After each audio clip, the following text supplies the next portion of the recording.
5th Hour Radio Show. Welcome to the show. We're glad to have you on here. It's an honor to have you here. Thank you so much. I do appreciate the opportunity, and you know what? Next time I'll just have to come in from doing all the chores, and as long as I say enough excuses, maybe all of this will just somehow be okay. So what kind of chores are you doing?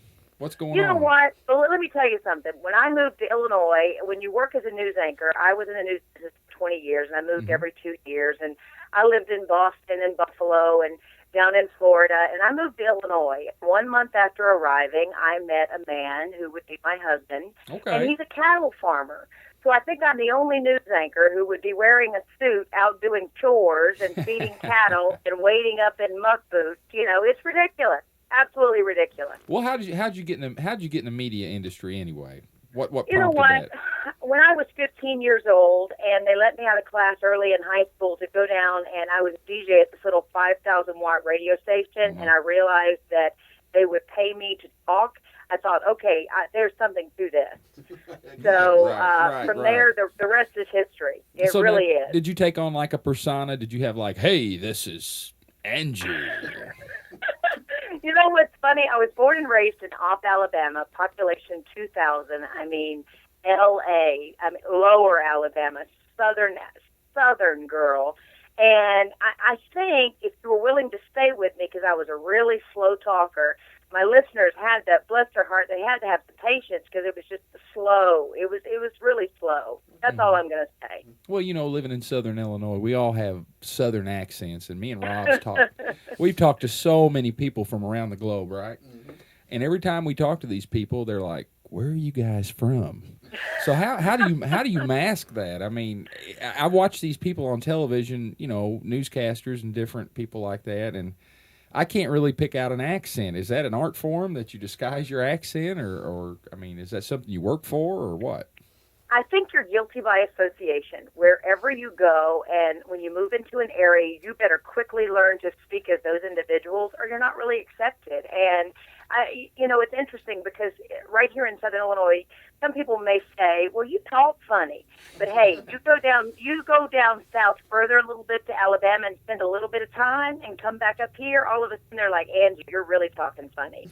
So it's just guilty by association wherever you are. But in saying that, moving to Boston and living there for a couple of years, I never parked a car in Harvard Yard. Never did that. Hey, where did you go to college at? Went to school at Troy University. It's now called Troy University. Back in the day, it was Troy State University. They had a TV station on campus, much like SIU. So when I graduated, we had some real hands-on experience. So I walked out of the place having anchored the nightly news, and I was really fortunate. Now, Troy, I think I've traveled through there and seen that college when I'm on my way to Panama City. Mm-hmm. Is that the same? Yeah. Is that the same school? Same school. I wanted to go to Auburn because I was a rabid, and still to this day, you know, we talk about it some years, especially when we're champions, but not in the years that we aren't. I'm a rabid Auburn fan, but Auburn just didn't have the kind of communications department I was looking for. They said they'd stick me behind a podium and we were pretending like we were doing a newscast. But Troy just really impressed me, the radio station on campus and TV station on campus. So I highly recommend it, as I do the program there at SIU. Amazing stuff.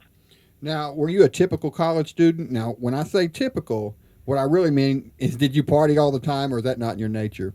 Just Wednesday nights, you know, like the rest of the college campus. But here's the deal: you make straight A's in your course study, and then just really become good friends with the professors. I was the one that stood up in class in algebra 2 or calculus and said, "Really, am I ever going to use this in life?" And have you? No. I haven't either. I'll have you both know that I actually did calculus on the way here to the studio. Figuring the time that I would or would not call in, or I thought, okay, I'll use the Pythagorean theorem to decide when Angie would call, and of course my calculations were incorrect. Oh, I love it. You guys are a ton of fun. This is awesome. You know, thank you very much. After graduation, what was your very first job? You know, when I say your first real gig, you know, the first real job you got because of your education.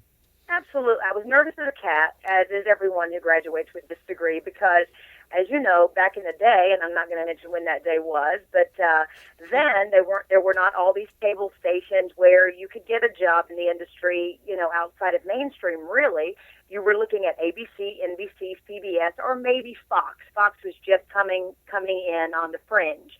So there were 10,000 jobs in the news industry and 10,000 new students coming out every year.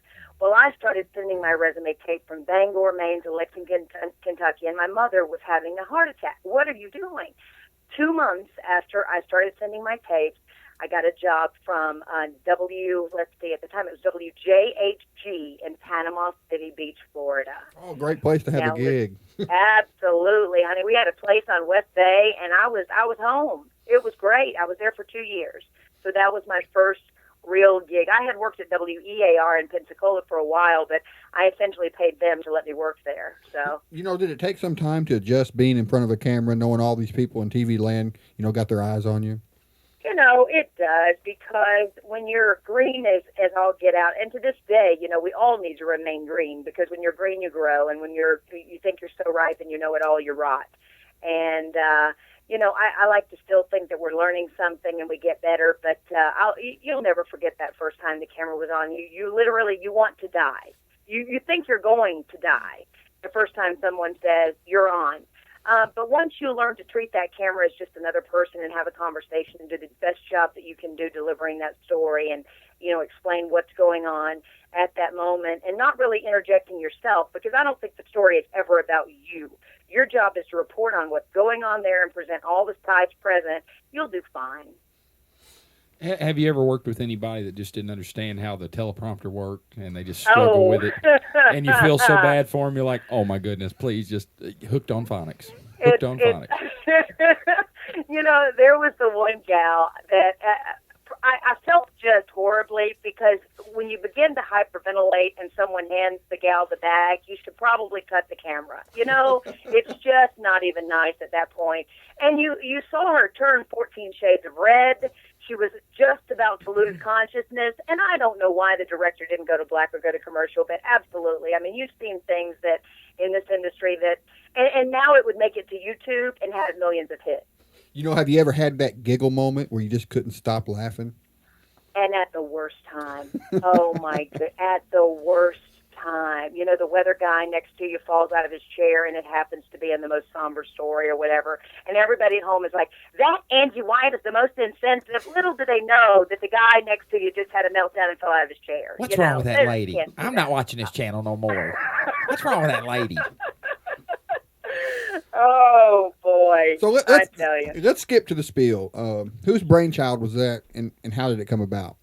You know what? Julie Ingram called me. I was working. I had done Timmy the Tractor, a little children's character. My son inspired that, and we were traveling the country, and I started a little advertising agency. We were making commercials, and life was good. And Julie Ingram called and said, hey, let's do a show. And I said no, and I hung up the phone. Well, she called me back, and she said, Angie, I'm serious. Let's do a show. And I said, well, I'm only going to do a show if we make it as hard as possible, and let's do it like nobody else has ever done it before. So I wanted to incorporate not only radio, but television and the mass media, and let's do it via social, the social media. So we have launched this thing, the Spiel, and it's the rest of the story. And you know what? At the end of the day, if we've touched one person and made a difference in one person's life, it's all worth it. But now when people look at me and I've put on weight and I look like I've aged, 20 years, they're like, Angie, what's going on? And my answer is the Spiel. Now, for all the people that hasn't seen the show, what's a typical episode like? Does it pretty much follow a certain format every episode, or do you mix things up a lot? Well, we've been fortunate enough that we have sponsors. Prairie Farms sponsors Spiel It in the Kitchen, and Julie came up with that name. I thought it was pretty catchy. Spiel It in the Kitchen. We have chefs from the area come out, and they can prepare a dish and share it with our viewers, and they can log on spielon.com and get the recipe there. That's brought to our viewers by Prairie Farms. We also provide a segment called You're On. It's that time in a show, like if you're standing at the Grand Ole Opry and you look in the wings and the producer says, hey, kid, you're on. And you're like a deer in the headlights. Yeah. Hey, guess what? The curtains just parted, baby. The cameras are on. You better do something.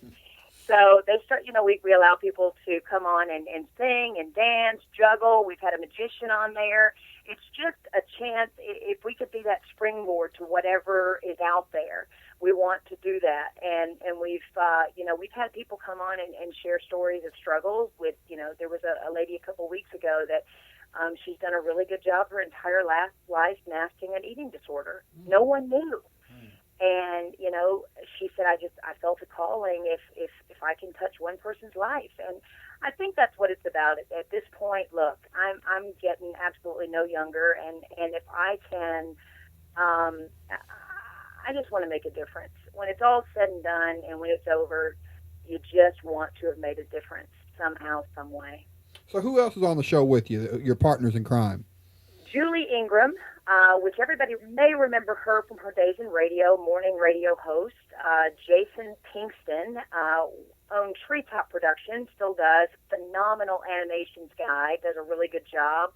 Another young man, Michael Oliver, does a lot of web design and web work. Tammy Blaisdell, she's in Paducah. She's our feet on the street. Ken Gray is a world-renowned designer to the stars.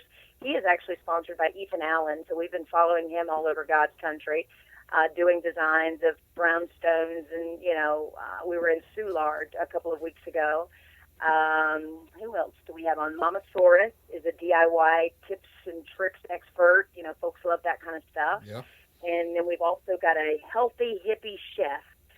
She comes on and talks about how to essentially trick your kids into eating vegetables. So it's it's just a mashup, and it seems to be working. So let everyone out there listening know where they can go as far as social media and website, to get more information about the Spiel.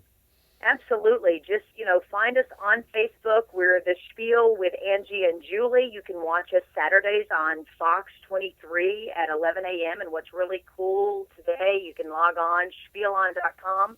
And at the same time, we're broadcasting on Fox 23 anywhere in the world. You can watch. We're streaming live, and then you can go online and watch past shows as well. It's a ton of fun. We're looking to grow. We want you to grow with us. And you guys, we're going to return the favor here, and you're going to come on, and all of a sudden the cameras are going to be on you, and hey, we're going to have a good time. Are you serious? Absolutely. Awesome. That's awesome. Thank you very much for that. I mean, there's no better feeling than talking to somebody that you've grown up with or has done a great thing. You know what? Did you really? You know what? That's the one thing I get, Angie. I just grew up watching you, and Well, no. Wait a minute. Well, slam the brakes on here. By no means did I mean it like that. It's just just the other day we talked to Beaver Cleaver, and I grew up watching. I mean, I'm not. Oh yes. We had Beaver on. We had Greg Brady, and I mean, you see these people all the time. They're American icons, man. And love it. When you're sitting there talking to these people, you're like, I can't. I mean, we've done this so much that we're getting professional at it, but you're sitting there talking to these people, and it still kind of dawns on you in the middle of the conversation. We're no way by any means professional. Well, I like to have a certain demeanor of professionality. But... Oh, I love it. I love it.